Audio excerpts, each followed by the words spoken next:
Olá, começa agora o Sindepres Entrevista. A convidada de hoje, Andréa Teixeira Nicolini, consultora da IOB SEGE. Andréa, muito obrigada pela sua presença aqui conosco hoje. Muito obrigada, eu que agradeço.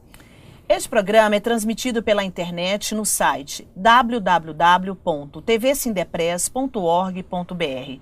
Para você que está nos assistindo, manda sua pergunta, sua dúvida e sugestão para o e-mail tv@sindepres.org.br. Andréa, para a gente começar aqui a nossa conversa de hoje, gostaria que você falasse um pouco sobre a sua atuação na IOB e também explicar aqui para os internautas o que faz exatamente a IOB SEGE. A IOB SEGE é uma empresa que fornece soluções, softwares, serviços, consultoria para pequenas e médias empresas, com o objetivo de auxiliar na gestão de pessoas, de processos, para que ela tenha um sucesso aí na sua atividade empresarial. Bom, hoje nós vamos falar sobre Declaração de Imposto de Renda 2015. No Brasil, 25 milhões de pessoas declaram imposto de renda anualmente. O nosso quadro de hoje, O Povo Fala, foi às ruas ouvir o que as pessoas acham. Quem paga mais imposto de renda, o rico ou o pobre? Vamos assistir o VT.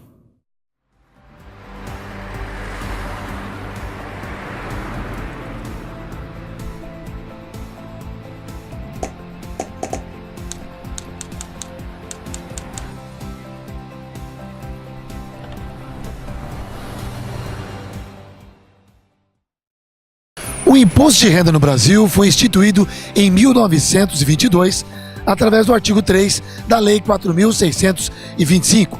Desde então, o imposto geral sobre a renda é devido anualmente por qualquer pessoa física ou jurídica. Afinal de contas, quem paga mais imposto de renda, o rico ou o pobre? Vamos saber hoje através do Povo Fala. Quem paga mais imposto de renda, o rico ou o pobre? Teoricamente é o rico, mas quem sofre as consequências maior é o pobre, que tem menos poder aquisitivo e acaba pagando também. Partindo do princípio, se for uma questão, se fizer corretamente, o rico paga mais. Partindo do princípio da honestidade, de fazer de forma correta, o rico obviamente vai pagar mais. Porém, o rico tem mais acesso a mecanismos de isenção, enfim, e o pobre, vamos dizer, o assalariado vem descontado na fonte e ele não tem como fugir do pagamento do imposto. O pobre, se ele for uma pessoa formal, quando ele recebe o holerite dele, já está líquido, já está extraído o imposto de renda. Normalmente a pessoa rica, se ela for dono de empresa, por exemplo, ela pode utilizar-se de uma lei, não tem nada de ilegal nisso, com relação à retirada como sócios, e vai receber isso de uma maneira legalmente que a empresa já pagou o imposto e ele não paga outra vez. O assalariado paga mais imposto de renda do que o rico. Primeiro o pobre, o assalariado, o servidor, é descontado diretamente na fonte, não tem como fugir disso. O rico, principalmente os grandes empresários, tem como permutar e fazer com que não pague nenhum tipo de imposto, principalmente o imposto de renda. Essa desigualdade cada dia mais se distancia. O pobre ficando mais pobre e o rico mais rico. O pobre ele paga mais imposto de renda porque tudo que ele vai comprar gera imposto. O rico ele tem dinheiro, então para ele isso é indiferente. Para ele não gera tanto imposto quanto para o pobre. Para mim, acho que o pobre. Proporcionalmente, né? Porque acho que afeta mais a renda do pobre do que do rico, né? Ele consegue, às vezes, deixar em contas fora do país, quem tem muito dinheiro, né? Ou então, mesmo se ele pagar o imposto, proporcionalmente falando, eu acho que afeta menos a renda dele do que a renda do mais pobre. É isso, Cleide. Esse foi o Povo Fala de hoje, aqui diretamente das ruas da cidade de São Paulo. E só para lembrar aos nossos internautas, Cleide, que a nova tabela de imposto de renda 2015, que será usada na declaração de 2016, impõe alguns reajustes, que pode variar de 4,5% a 6,5% no holerite do trabalhador. Voltamos aos estúdios da TV Sindepres. André, é isso mesmo? Você ouviu aqui claramente essas declarações. Você pode explicar um pouquinho para a gente essas divergências aí de opiniões? Claro. Bom, na verdade, o que a gente tem que analisar? Quando se fala em imposto de renda, Quanto maior a renda oferida, maior é o imposto, né? É claro que nós vimos ali na matéria, por exemplo, pessoas citando que os empresários pagam menos imposto. De fato, os empresários eles têm a retirada do seu lucro que é isenta, isso não é ilegal.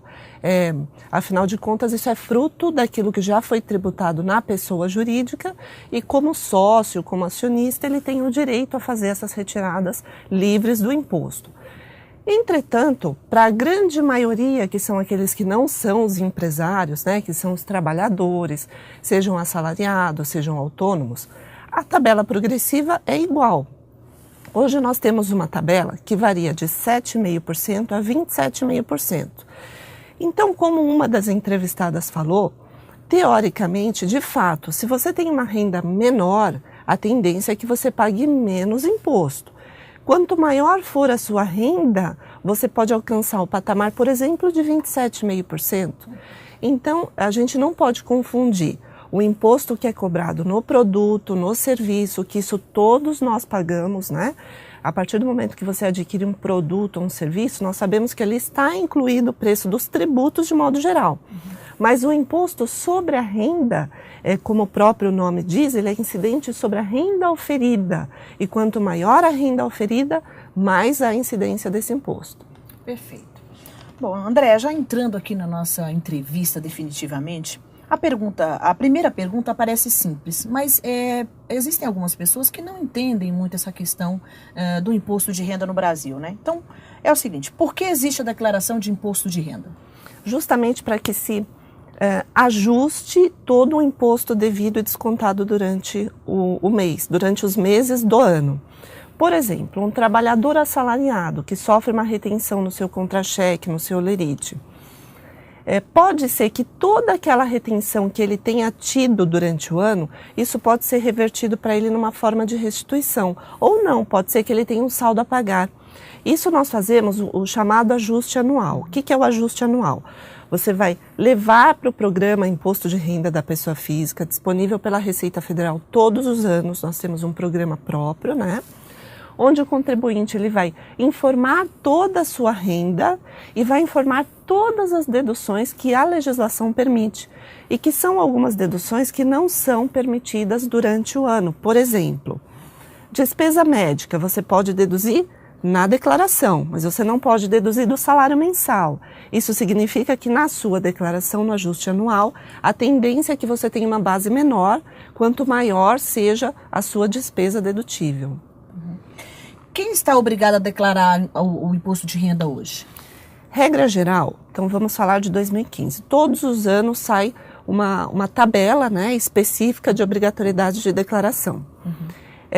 Em geral, são obrigados a declarar. Pessoa física que no ano recebeu acima de R$ 26.816,55 de rendimentos tributáveis. O que são rendimentos tributáveis? O salário, o rendimento do autônomo, né? O rendimento de prestação de serviço para pessoas físicas, aquele trabalhador que muitas vezes tem ali o seu salário, mas tem uma outra renda extra. Somando tudo isso, se o valor superar 26.816, ele fica sujeito a apresentar a declaração. E aí nós temos outras hipóteses, por exemplo, aquele trabalhador ou aquela pessoa física que teve um rendimento isento acima de R$40 mil. Eu vou te dar um caso bem concreto, né, que acontece muito. Por exemplo, a pessoa física tem um imóvel e ela tem aquele único imóvel e resolve vender. Se ela tiver um lucro naquela venda e esse lucro se enquadrar nas regras de isenção, porque existem regras específicas, ela pode ter tido um rendimento isento de R$40 mil. Se ela não teve salário o ano todo, mas ela só teve esse rendimento isento de R$40 mil, que é esse lucro, chamado lucro na venda de bens, ela ficaria já sujeita à entrega de declaração, né? Outra situação também, quando a pessoa física tem, suponhamos, bens e direitos que supere R$300 mil durante o seu ano calendário, né? Considerando o saldo em 31 de dezembro. Então eu tenho uma casa, eu tenho um carro, eu tenho uma moto, não ao valor de mercado, e sim pelo custo de aquisição. Isso faz com que ela fique obrigada a entregar a declaração. E quem está definitivamente isento de declarar um imposto de renda? Quem não se enquadrar nessas regras. Então, olha, eu tive um salário, por exemplo, no ano de R$15 mil somando tudo, ou R$18 mil somando tudo. Não tenho bens e direitos que superem R$300 mil. Não tenho rendimentos isentos que superem, por exemplo, R$40 mil, rendimentos isentos ou exclusivos na fonte, né? Aí a gente afasta a obrigatoriedade de entrega. Só tem um detalhe. Mesmo não tendo a obrigatoriedade de entregar, o contribuinte pode apresentar a declaração. Pode apresentar. Muitas pessoas se valem dessa entrega, por exemplo, para provar que teve uma renda durante o ano, uma renda autônoma, né? Ou então, eventualmente, para aquela questão de ter restituição de imposto que foi retido durante o ano. Imagine que no mês que ela tirou férias, ela teve uma retenção na fonte. Só que considerando o ano todo, ela ficaria na faixa de não entrega, 26.816. Como é que ela faz para ter de volta essa restituição, mesmo não estando sujeita à entrega? Aí ela faz a entrega da declaração para que a Receita devolva para ela esse imposto. Perfeito, muito bom. Bom, a gente vai para o nosso primeiro intervalo, voltamos em 1 minuto. Construída em frente ao mar, na Vila Tupi, na Praia da Enseada, a colônia de férias Bertioga tem capacidade para alojar 118 pessoas. São 36 quartos, com capacidade para 4 pessoas cada. Há ainda 2 quartos no térreo adaptados para deficientes físicos, com rampas de acesso. Todos os quartos são equipados com televisor, frigobar e ar-condicionado. Venha passar um momento de lazer com a sua família na Colônia de Férias Bertioga. Mais informações pelos telefones 0800 55 2623 ou DDD 11 3113 0500. Sindepress www.sindepress.org.br. Estamos de volta com a nossa convidada, Andréa Teixeira Nicolini, consultora da IOB Sage.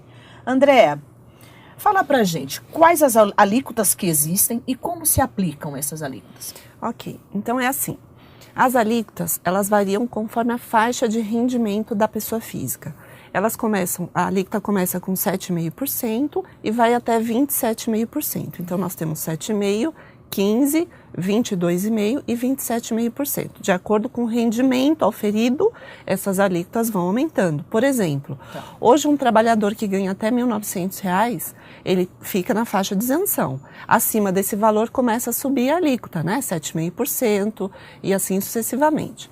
Agora, como que se aplica o cálculo desse imposto, por exemplo, mensal? Não vamos nem falar do ajuste, porque o ajuste é o somatório do todo, né? Se aplica da seguinte forma. Então, a pessoa física ela tem lá o salário mensal. O que a empresa vai fazer? A empresa vai somar aquele salário mensal, verificar qual é o rendimento dela, deduzir a contribuição incidente sobre a previdência, né, aquilo que ela paga de previdência social, e vai deduzir o dependente. E vai chegar na base de cálculo mensal. Dessa base, nós vamos levar para a tabela progressiva, se ficar até R$ 1.900, em torno de R$ 1.900, que é a tabela vigente atualmente, ela não paga imposto. E acima disso, nós temos a progressão das alíquotas. Então, quanto maior a renda, maior é o imposto que será aplicado. Ok. E quais são os documentos que são necessários para a declaração do imposto de renda, André?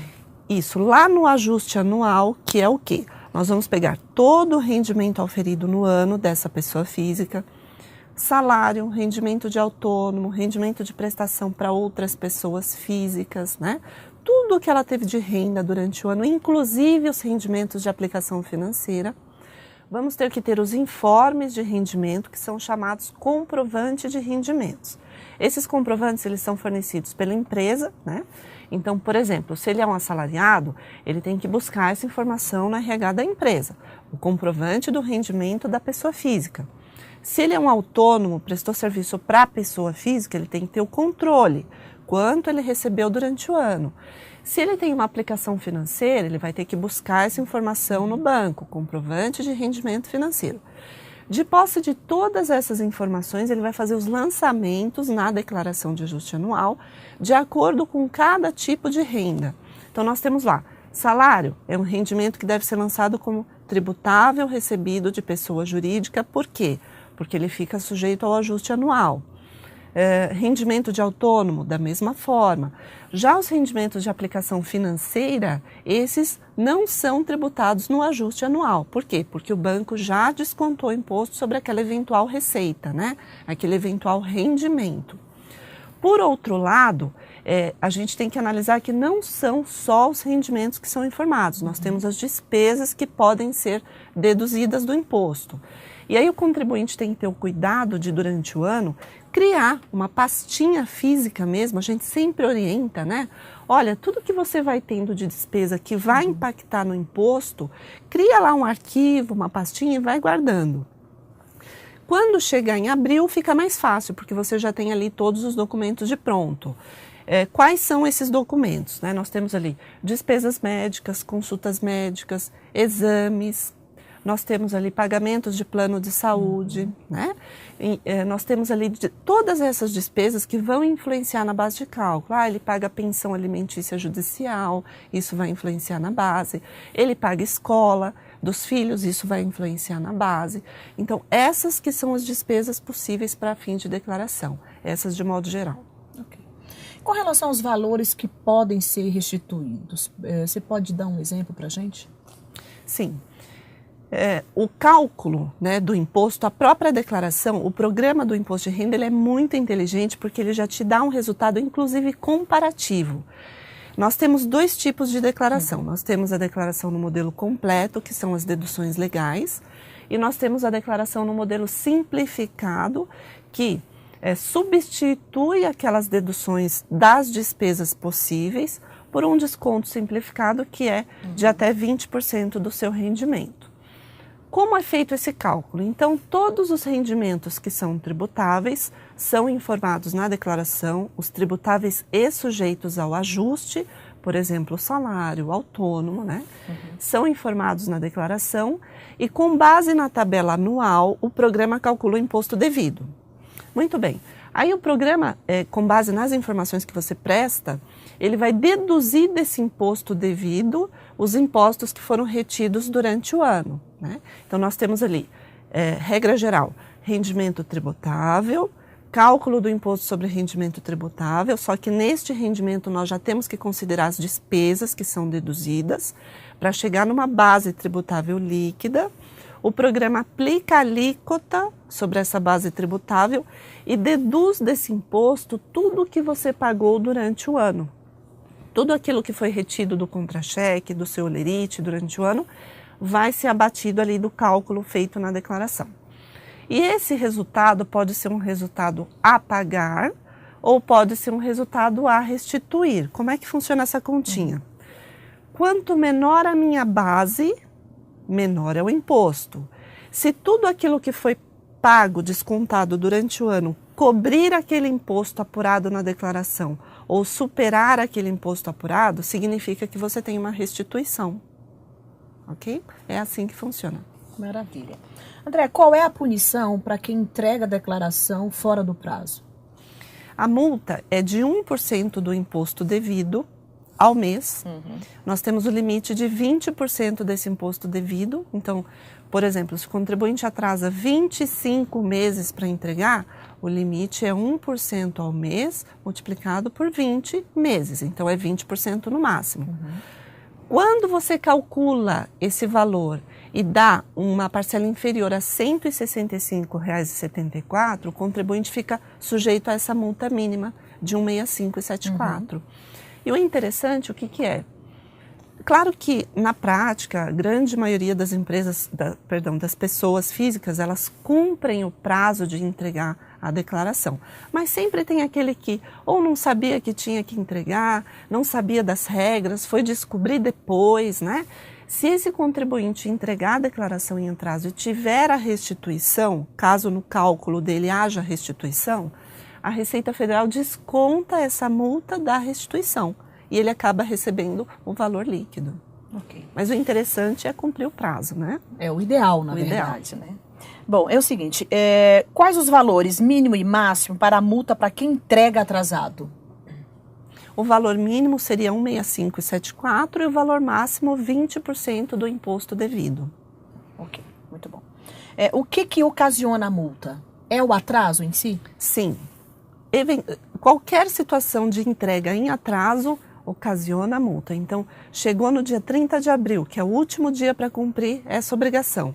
Se você não apresentou, está sujeito à apresentação, à cobrança da multa. Agora, se você não está obrigado a apresentar e quer apresentar espontaneamente, ou para ter uma eventual restituição, né, que é aquele caso que nós falamos da pessoa que não está na regra, mas tem um imposto a restituir em função de ter retenção durante o ano, se ele entregar em atraso, mas ele não está sujeito à regra de obrigatoriedade, para ele não tem multa. Agora, para aquele contribuinte que de fato precisa apresentar a declaração e apresenta em atraso, esse sim tem a cobrança de multa e isso é automático. E quem não declara? Quem é obrigado a declarar e não declara o imposto de renda? Ele fica com o CPF pendente de regularização. Porque a Receita Federal, de modo geral, ela cruza todas essas informações. Por exemplo, o trabalhador ganha 27 mil durante o ano. A empresa declara para a Receita Federal, através da DIRF, que ele teve aquele salário, 27 mil durante o ano. Portanto, a Receita Federal conhece que aquela pessoa física é obrigada a apresentar a declaração pelo próprio rendimento.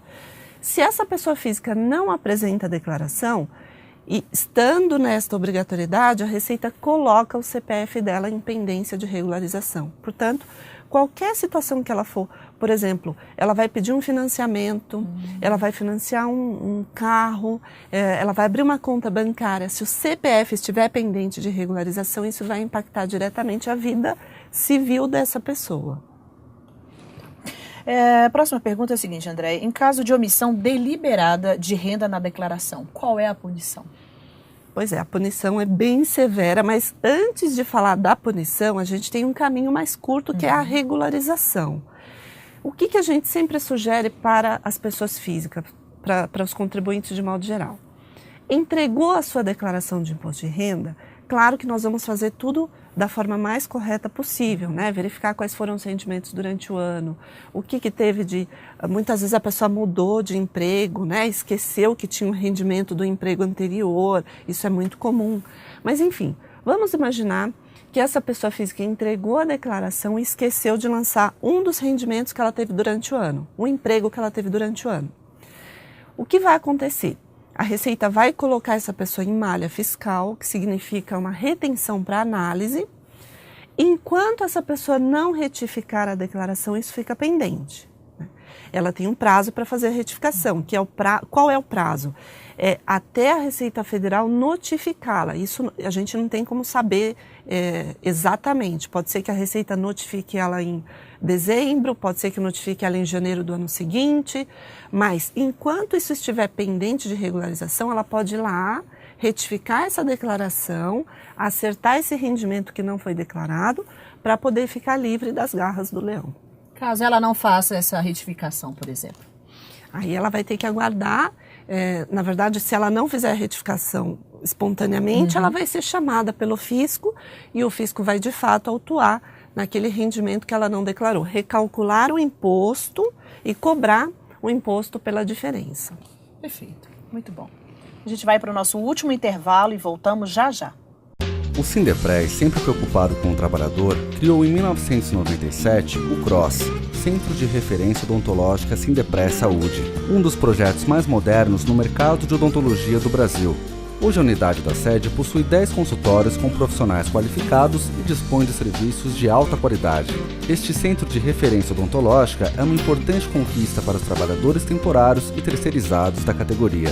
O CROSS está localizado na sede do Sindepres, na Praça Padre Manuel da Nóbrega, número 21, 10º andar, no centro de São Paulo. Os horários de funcionamento são de segunda a sexta, das 8 às 17h30 e aos sábados, das 8 ao meio-dia e meia. Agende a sua consulta.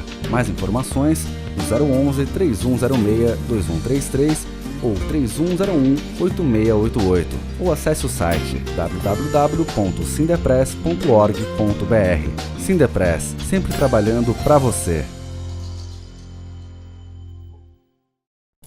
voltamos com o nosso último bloco do programa Sindepres Entrevista, com a nossa convidada, Andréa Teixeira Nicolini, consultora da IOB Sage. Andréa, quais são os principais erros nas declarações de imposto de renda? Ou os mais comuns? Os erros mais comuns são quando você esquece de declarar uma renda. Por exemplo, eu tive 3 empregos durante o ano e somando os 3, superou aquele limite de 26 mil, em torno de 26 mil, que é a obrigatoriedade de declarar. A Receita vai conhecer essa informação e você vai ter um erro aí de prestação de informações.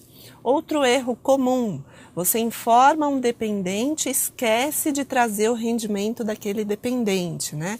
Por exemplo, o pai tem uma filha que ainda cursa a universidade, mas ela trabalha. Então, o pai coloca a filha, porque aproveita a filha como dependente, as despesas da escola, as despesas do plano de saúde, mas esquece de trazer o salário da filha. Isso é um erro bastante comum. Outro erro comum, as pessoas que têm locação de imóvel. Eu tenho uma casinha que eu aluguei, eu esqueço de lançar o rendimento do aluguel. Em geral, os erros mais comuns são omissão de rendimentos. Perfeito. Agora, um assunto bem interessante aqui, André, é o seguinte. Para declarantes casados, qual a diferença entre declaração conjunta e a feita em separado? E, na verdade, qual é a mais vantajosa? Em relação à mais vantajosa, a gente tem que fazer análise e o cálculo, porque cada caso é um caso, né? Mas vamos entender como que fica a conjunta e como que fica a declaração em separado. Declaração em conjunto significa quando, por exemplo, o esposo e a esposa vão somar numa mesma declaração os rendimentos de ambos. Vão lançar ali todos os rendimentos, todas as despesas possíveis que são admitidas no imposto de renda, como o plano de saúde, os dependentes, as despesas de escola dos filhos, e tem que trazer do cônjuge, que está sendo declarado em conjunto, o rendimento dele também. Então, por exemplo, o esposo trabalha, tem o seu rendimento, informa a esposa como dependente e como declaração em conjunto, traz os rendimentos dela. Ele vai fazer uma simulação. Será que esse rendimento dela é maior ou menor do que as despesas que ela traria como dedução? Por exemplo, ela tem uma renda de 15 mil, mas ela tem ali despesas com plano de saúde, não tem mais nada, de R$500. Pode ser que no cálculo, em conjunto, não seria vantajoso. Seria vantajoso separar esse rendimento dela em outra declaração própria para ela, porque afinal de contas, se ela for considerar os R$15 mil, ela não estaria sujeita à entrega da declaração. E ele traria para a declaração dele, por exemplo, os dependentes, né? As despesas com os filhos, que seriam os filhos no caso, o plano de saúde dos filhos, e deixaria a esposa apartado, que seria a declaração em separado. Portanto, cada caso é um caso. O que é interessante fazer? Primeiro, faça a simulação da declaração em conjunto e depois faça a declaração em separado. Andréa, mas dá trabalho. Olha, é um trabalho que compensa, porque no final das contas você pode ter uma grande vantagem tributária aí e pode até ter restituição fazendo as duas comparações em separado. Muito bom. Andréa, a mãe que recebe pensão alimentícia do filho é obrigada a declarar a renda obtida com a pensão? Essa questão é muito interessante. Por quê?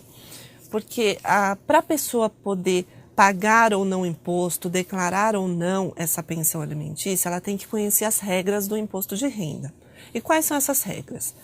Se a mãe recebe a pensão dos filhos, então nós sabemos que lá na pensão judicial o juiz vai definir quem é o beneficiário daquele rendimento. Então pode ser a mãe como pode ser os filhos, né? Os 3 podem ter pensão. Em geral, a pensão é para os filhos. Quando a mãe informa esses filhos como dependente, entra naquela regra, eu tenho que trazer o rendimento do dependente. E aí vai somar com o rendimento dela. O que é interessante fazer? Separe o rendimento do filho, separe as despesas do filho e faça só a declaração da mãe. Depois, some numa outra análise, que é numa outra verificação da declaração, você vai somar o filho como dependente, vai informá-lo como dependente e vai trazer as despesas do filho, que seria plano de saúde, escola, né? E vai trazer também o rendimento de pensão.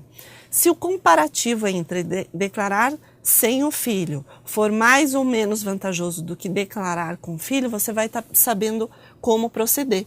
O que é importante? Se você lançar o filho como dependente, obrigatoriamente tem que trazer o rendimento da pensão. Isso é obrigatório, né? Agora, não trazer o rendimento da pensão, o filho fica ali analisando se vai separar a declaração, se ele declara em separado de fato. Ok. No caso de recebimento de herança, é obrigatório declarar? Sim, o recebimento de herança, que é uma transferência de patrimônio, é uma herança, né?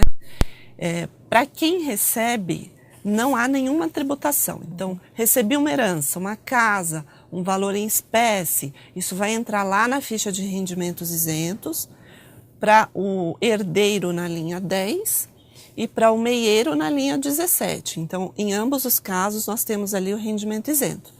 E qual que é a contrapartida? O que recebeu de herança, informar na ficha bens e direitos. Por exemplo, recebi metade de uma casa, então eu vou lá na ficha rendimento isento, lanço o valor dessa metade de casa, do bem, e ao mesmo tempo na ficha bens e direitos coloco lá, olha, eu tenho direito à metade de uma casa situada na rua tal, recebida por herança e assim sucessivamente. Agora essa informação é obrigatória. E para quem transferiu a herança, em geral é o espólio, né, que transfere essa herança, ele não vai pagar imposto se ele transferir pelo mesmo valor de custo de aquisição. Ok. Andréia, para encerrar a nossa entrevista, a gente tem aqui 3 perguntas dos nossos internautas, né? Cristiane Souza, de Guarulhos, São Paulo, ela pergunta o seguinte: como declarar aluguel, imóveis e ganho de capital? Aluguel. O aluguel nós temos que analisar assim. Quem paga o aluguel para a pessoa física tem que obrigatoriamente informar na ficha na ficha pagamentos efetuados que pagou aquele aluguel para a pessoa física. O aluguel não gera dedução de imposto. Isso para quem paga o aluguel. Então eu fui lá, aluguei uma casa, pago o aluguel para uma pessoa física. Eu informo que paguei esse aluguel para a pessoa física, mas eu não tenho direito a essa dedução. Por outro lado, a pessoa que recebeu esse aluguel tem que lançar esse rendimento, porque para ela é um rendimento que ela vai ter que fazer o ajuste anual, ela vai pagar imposto sobre aquele rendimento na declaração de ajuste anual. Então nós temos essas 2 situações. Quem paga deve lançar na ficha de pagamentos efetuados e quem recebe deve informar em recebido de pessoa física ou de pessoa jurídica, conforme o caso, né? Para quem seja o inquilino. Os imóveis são todos relacionados na ficha bens e direitos. O que é interessante saber? Você não pode atualizar o valor do seu imóvel, não é permitido pela legislação do imposto de renda. Por exemplo, eu adquiri uma casa em 1995 por 30 mil reais, uma casa que eu adquiri na época por 30 mil reais. Essa casa tem que vir sendo lançada anualmente no imposto de renda, isso para aqueles contribuintes que são obrigados a declarar. Para os que não são obrigados, não entrega a declaração, somente quando passar a ser obrigatória essa informação de declarar. Mas, enfim, para aqueles contribuintes que declaram o imposto de renda, ele vem trazendo essa casa por 30 mil reais. Mas, André, essa casa custa hoje R$500 mil, como é que eu faço? Não faz, você não pode atualizar. Por que não se pode atualizar? Porque se você atualiza o valor do bem na sua declaração, eventualmente numa venda, você não vai conseguir apurar o lucro. E o que é tributado nessa operação é o lucro na venda. Se eu paguei 30 e vendi por 500, eu tenho um lucro de 470 mil. E esse lucro que vai ser tributado, né? Obviamente que a Receita tem um programa para esse cálculo. Então, aquele contribuinte que tem venda de bens, ele vai ter que ir lá no programa da Receita Federal que se chama Ganho de Capital da Pessoa Física. A cada ano sai um programa diferente para esse cálculo. E o programa ele é muito inteligente porque ele já vai te norteando se a sua operação é tributada ou é isenta. Porque existem as hipóteses de isenção, né, na legislação. Se a sua operação for isenta, ele já vai te pontuando. Olha, responda essa questão, aquela. E aí, ao final, ele te dá o cálculo do imposto. Digamos que a sua operação não seja isenta, você tem que pagar imposto sobre aquela venda. Ok, calcula o imposto, no mês que você vendeu e recebeu aquele rendimento, paga no mês seguinte, não é na declaração de ajuste anual, então isso é pago durante o ano. E na declaração de ajuste anual, você vai pegar essas informações do programa Ganho de Capital e importar para a sua declaração de pessoa física através de uma funcionalidade que se chama exportar a declaração, exportar informações, né? Então, em resumo, ele preenche o ganho de capital para apurar o imposto, que é um programa próprio, apura esse imposto, recolhe durante o ano, então no mês seguinte da operação de venda que ele recebeu, ele já tem que recolher esse imposto. Na declaração de ajuste anual, que é em abril, ele tem que se lembrar que houve uma operação de venda de bens lá durante o ano e tem que buscar essas informações do programa Ganho de Capital e passar para a declaração de pessoa física, que é o ajuste. Agora, isso tudo é de forma automática, porque o programa ele conversa entre si. Você tem no programa ferramentas que você vai buscar a informação de um para importar para o outro. Ok, muito bom. Pedro Lima, São Paulo, capital. Ele pergunta o seguinte: o trabalhador temporário também é obrigado a declarar? Essa questão de o trabalhador temporário, ela vai entrar como qualquer outro trabalhador, né? Para o IRPF de 2015, se ele recebeu acima de R$ 26.816,55 de rendimento tributável em 2014, seja o trabalho temporário, seja o trabalho que não seja temporário, que seria um trabalho, por exemplo, um emprego fixo, né? O emprego que ele tem ali próprio dele, neste caso ele fica sujeito à apresentação da declaração. Então não está livre de pagar imposto. Não está livre de pagar imposto. Ok. Patrícia Franco, também da capital São Paulo. Ela pergunta o seguinte: por que historicamente mais da metade dos contribuintes brasileiros entregam a declaração do imposto de renda na última semana do prazo? Isso é muito curioso, né? Isso é muito curioso porque eu interpreto da seguinte forma: tem um misto de cultural, porque o brasileiro, ele tem essa questão, né? Ele vai protelando algumas coisas no sentido de, olha, eu tenho um prazo para cumprir e ele vai dando prioridade para coisas mais que para ele mais tem importância do que resolver outras que eventualmente são obrigações que ele tem que fazer no sentido de para com o fisco, né? Então eu interpreto que isso seja um pouco até cultural, ele vai deixando ali para a última hora. E tem a questão também de que quando você faz a declaração, você precisa ter em mãos toda a documentação necessária. E às vezes falta um documento. E aí você fica ali, olha, eu preciso daquele documento, pede na empresa, a empresa não dá, a empresa errou, aí tem que refazer o documento. Isso vai protelando um pouquinho. Então é um misto de fato, não ter toda a documentação em mãos e obviamente que algumas pessoas já têm aquela cultura de, vou deixar ali para a última hora, depois eu acerto e vou fazendo quando puder. Para esse ano, por exemplo, quantos brasileiros ainda faltam declarar? Metade, né? Veja que a gente está assim, há uma semana praticamente do prazo, uma semana e pouquinho do prazo, e nós temos metade dos 25 milhões de brasileiros, 12 milhões e meio que ainda não entregaram seu imposto. É muita coisa. Com certeza. André, muito obrigada pela sua participação aqui no nosso programa hoje. Eu gostaria de deixar o espaço aberto para você fazer suas últimas considerações ou alguma observação que você queira aqui fazer para concluir.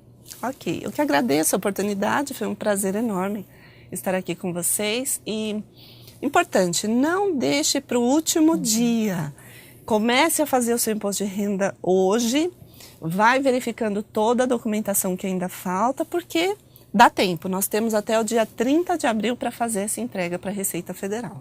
Ok. Bom, a todos que nos assistiram, um grande abraço e até o próximo programa.